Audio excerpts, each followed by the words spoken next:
Good evening, everybody. This is another edition of Horror Pop After Midnight. This is Robin, and my guests tonight are the co-creators of the podcast series, The Timekeeper, Matt Brown and Kaelyn Moore. How's it going, guys? Good. Good. Glad to be here. Thanks for having us.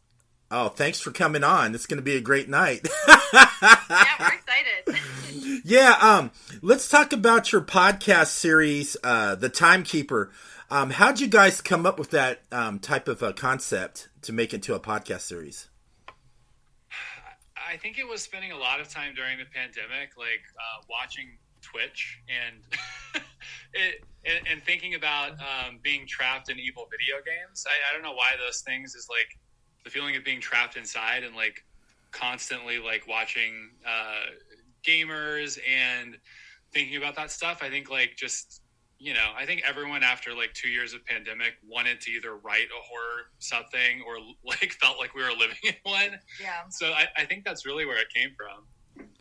Yeah, we've been talking about kind of this idea for a while, and I come from like the traditional TV and film space. Okay. So we wanted to be able to make something together, and a podcast was just kind of like the perfect blend of something we could make really fast and actually make ourselves. And the idea that we came up with, we thought was like very well suited for just an audio drama. So we were able to do a fast turnaround on the project. Yeah. Yeah, The Timekeeper's great. I mean, because you start off in Funland with Blake and Charlie, and you see Blake, he's so addicted to this game. You see, like, this timer, and you have to play the game, and you have to keep on going before the clock, you know, strikes out, and then you're in serious trouble. And the thing I loved about the series when you had that tick-tock, that really gets into your head, you know, that gets you well invested, and you're like, oh crap, this is really pounding in my head. I wonder what's going to happen.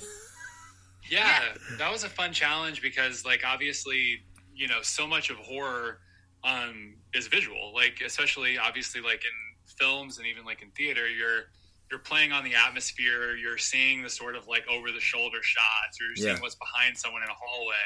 So it's like, it was really fun working with Jeff Schmidt, our sound designer, who's amazing, on how do we create these types of atmospherics for the podcast that, you know, how do we think of the Timekeeper as a character, and like, what are the sort of like sounds you would hear versus the, you know, the shots or the images that you would see. Yeah, and like the TikTok timer is such a theme throughout, but early on we were like, well, we can't just have it the whole time, even though they're playing the game the whole time, because that would get insane to listen to just this ticking. So we like worked with the sound designer Jeff to like really tactfully use it, and like, so you know when you hear the TikTok that it's like it's more scary.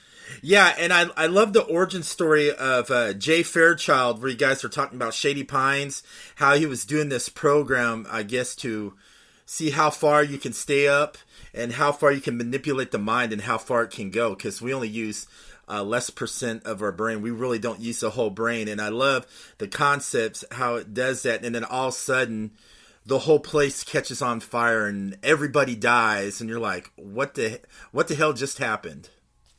Yeah, totally.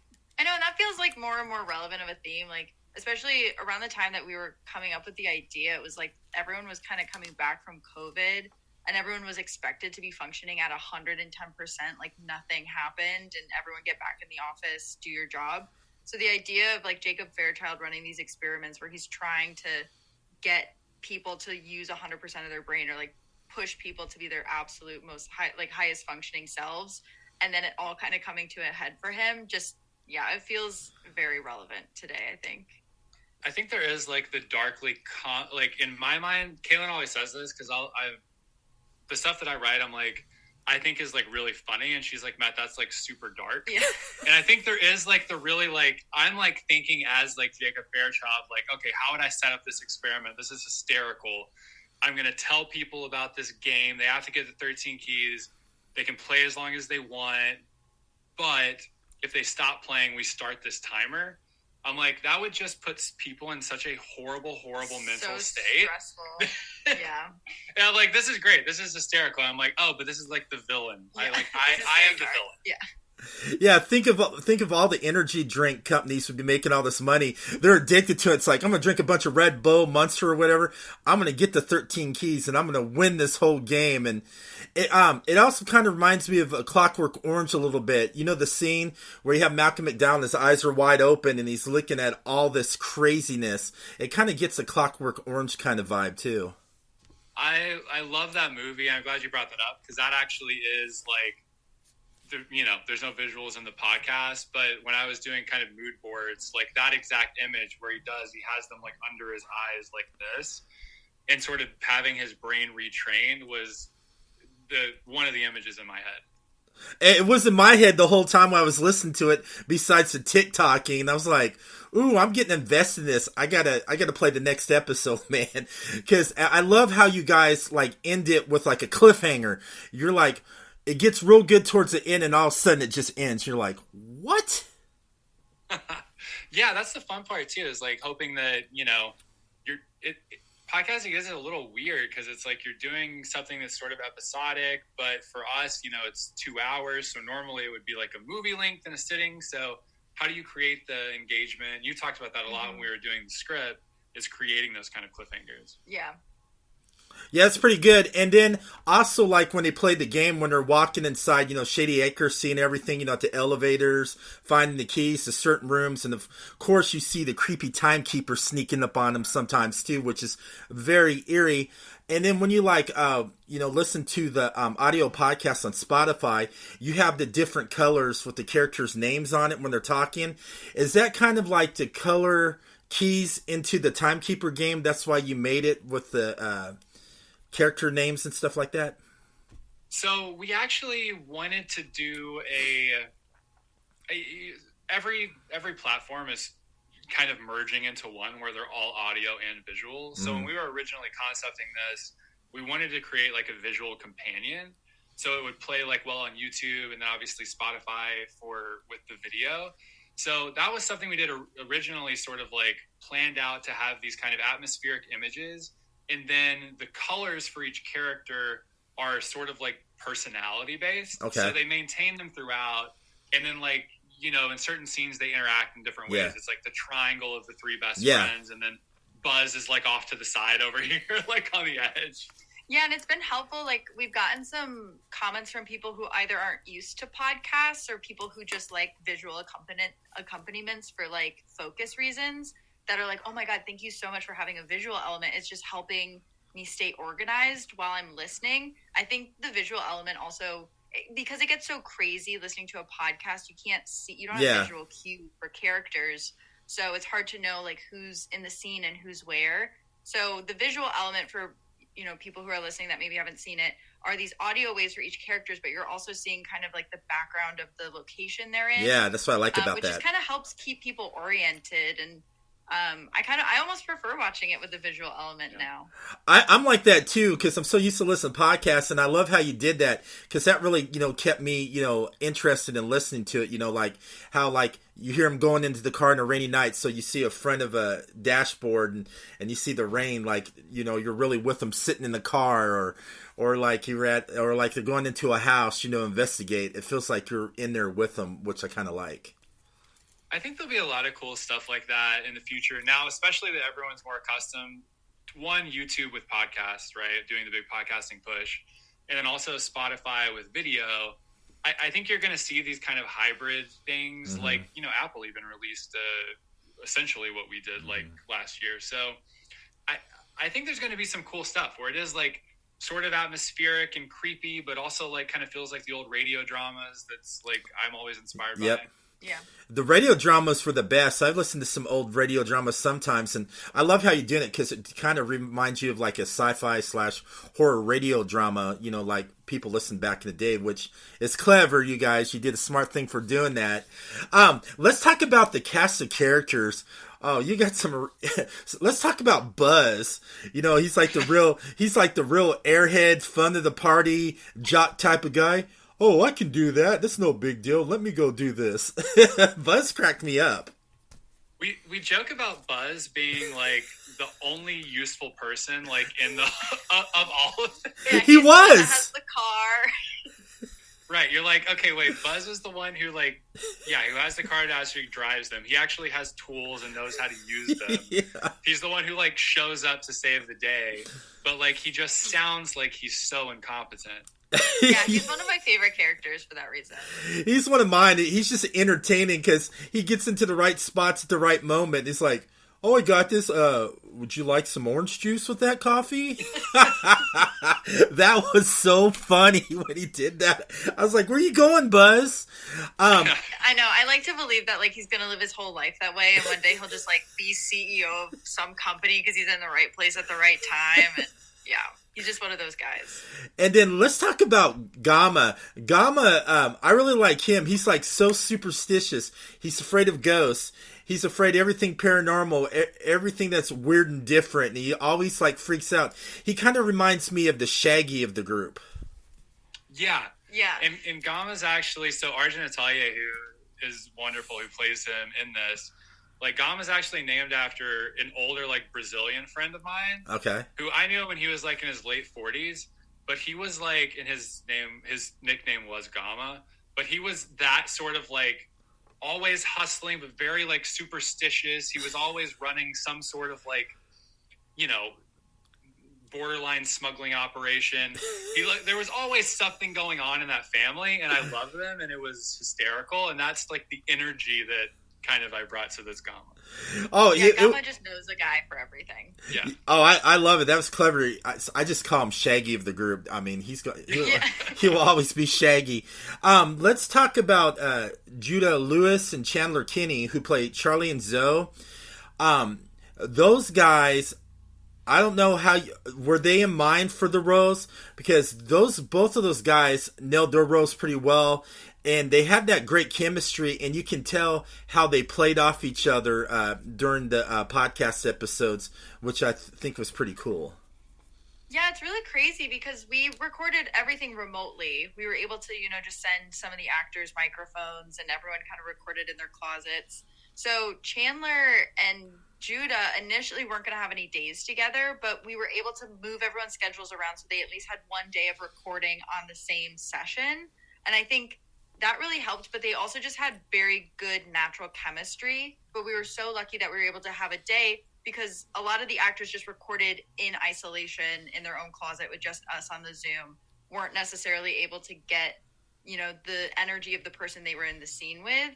But Arjun for Gamma's character also got a day with both Chandler and Judah. So we were able to at least, like, use the characters together to get them to play off of each other. And then we had, for the role of Charlie, we definitely had imagined Judah because the babysitter was on so many of our mood boards, and we just loved the way that he played that role and, like, everything he brought to that franchise.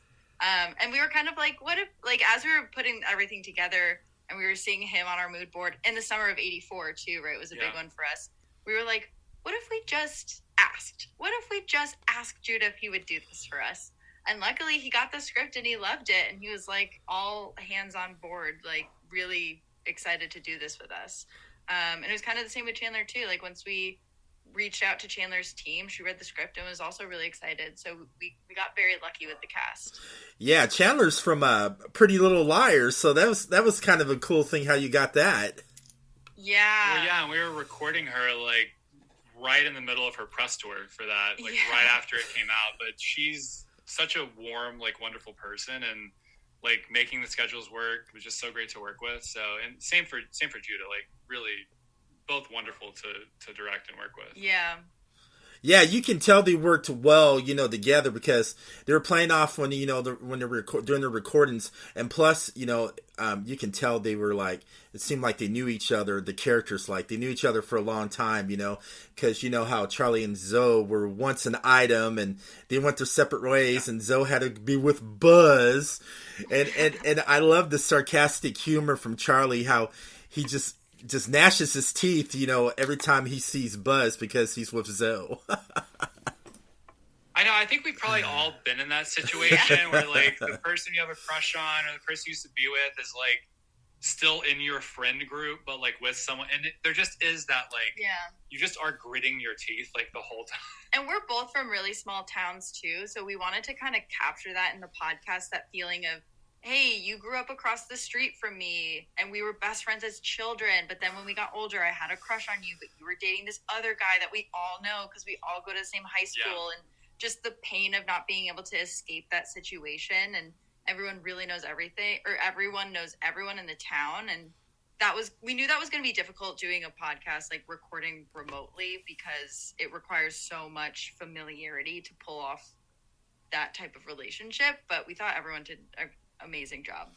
Yeah, without spoiling or anything, I love the part when they finally get to Shady Acres. When they finally get in there, you're like, okay, we're going to see what is really going on, you know?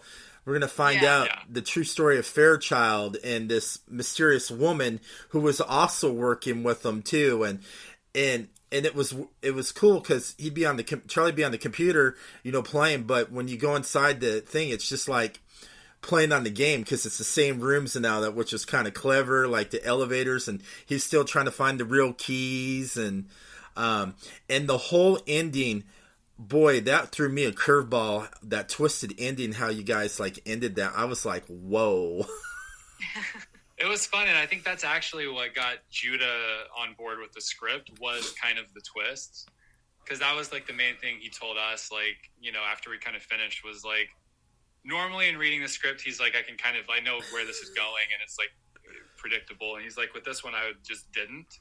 Which is a great compliment huge compliment. The writer, so. Yeah. Oh, it was just amazing. I mean, like the one scene in your podcast which freaked me out was when you were in the bathroom, and then it was real eerie because I was picturing that in my head, you know, like a dark, you know, cruddy, like, you know, gas station bathroom.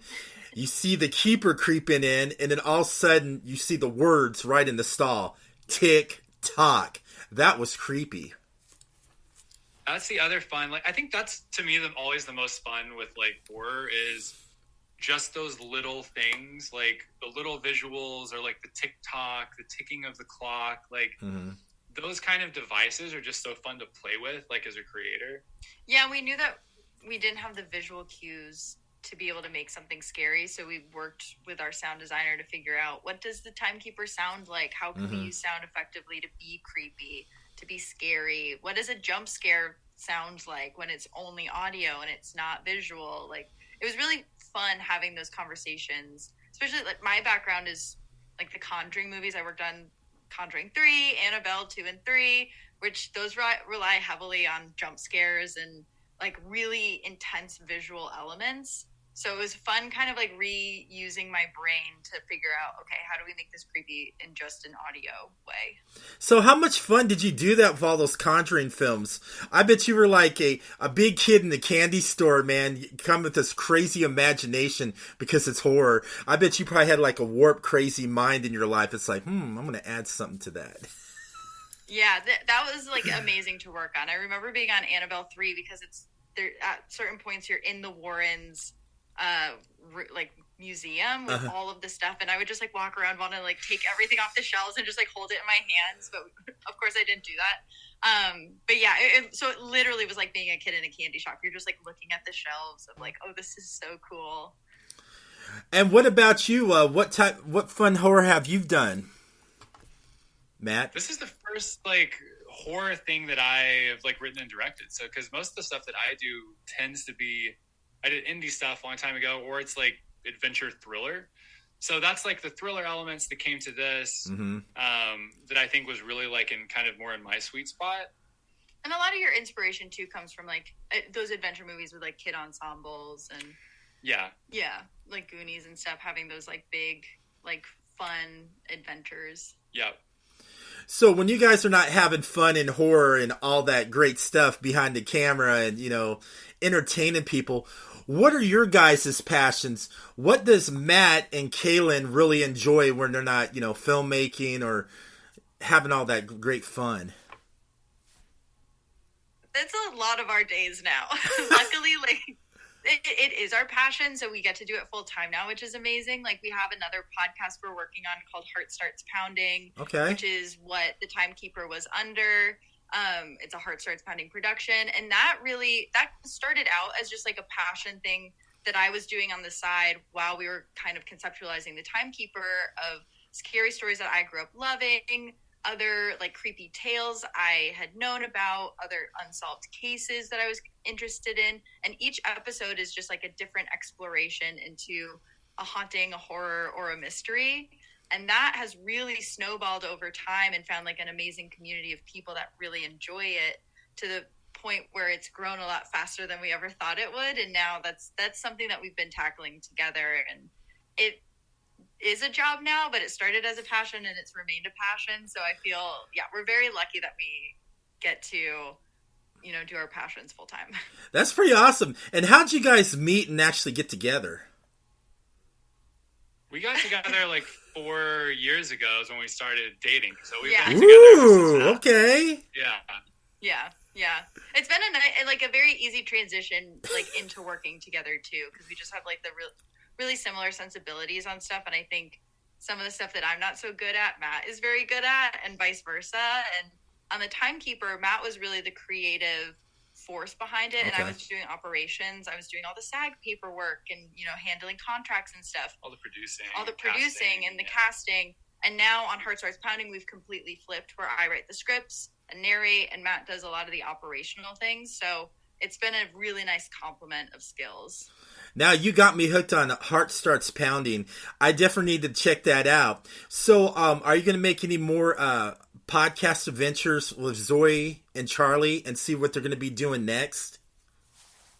That's the hope. So yeah, we have some conversations coming up because, we're only 2 episodes into this. We have 2 more episodes still to come out.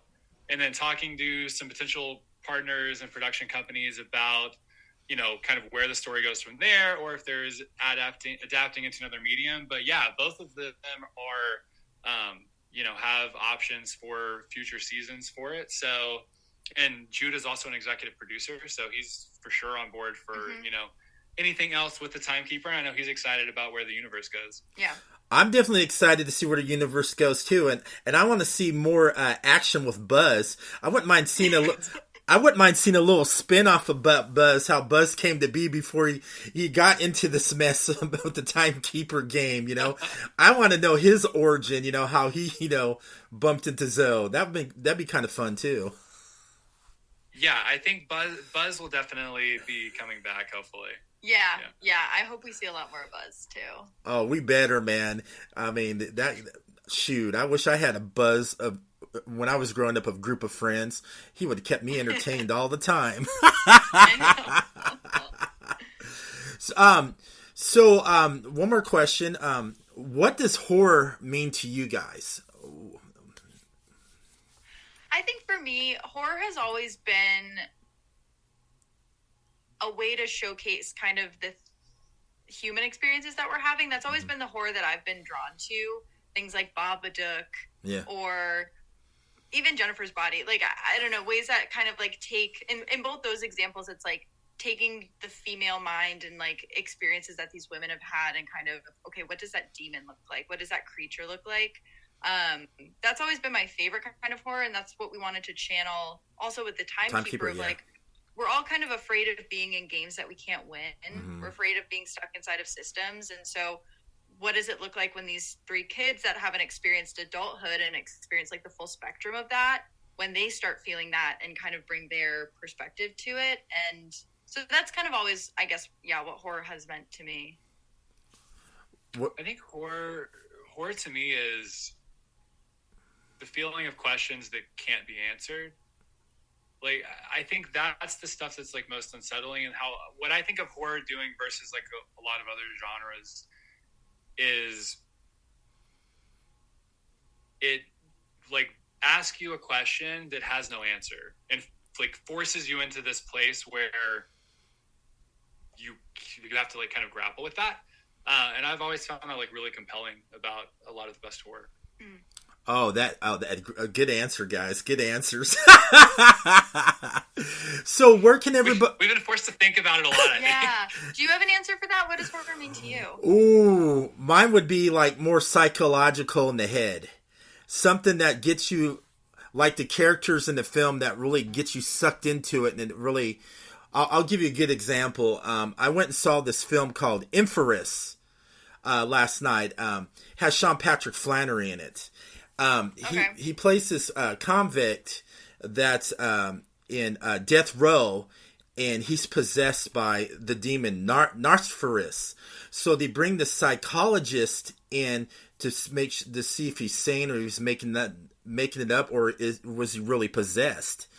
And the whole thing was, I'm not going to ruin it, but he was possessed as a demon.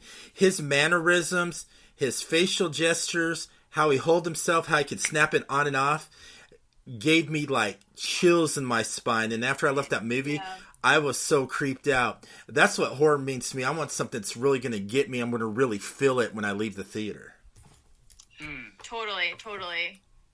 Yeah, that's a good one too. Where we also talked about that again with the timekeeper, but like the idea of making really mundane things in your everyday life really scary. Mm-hmm. So like it follows is kind of like, okay, that stranger in the corner actually could be something terrifying. Mm-hmm. In the timekeeper, it's the sound of a clock is really scary. Yep. Horror has a way of like turning normal things into the stuff of nightmares, and that's the stuff that leaves you in the theater. So when you come home and you see the door is creaked open or whatever, now all of a sudden you're thinking of the movie that you just watched and how scary that is. And yeah, I agree. I love that too. Yeah, and the thing I also liked about the timekeeper too is I'm like a real fan of, like the editing process, and also the score. I love the music score in your podcast because I felt like it was like a character in certain scenes. It was like part of the story too, because the score really got me invested into it, because it really, messes with your head while you're hearing like the tick-tock or you're imagining where you're at. Yeah, I thought the score in your podcast really made the eeriness into it as well.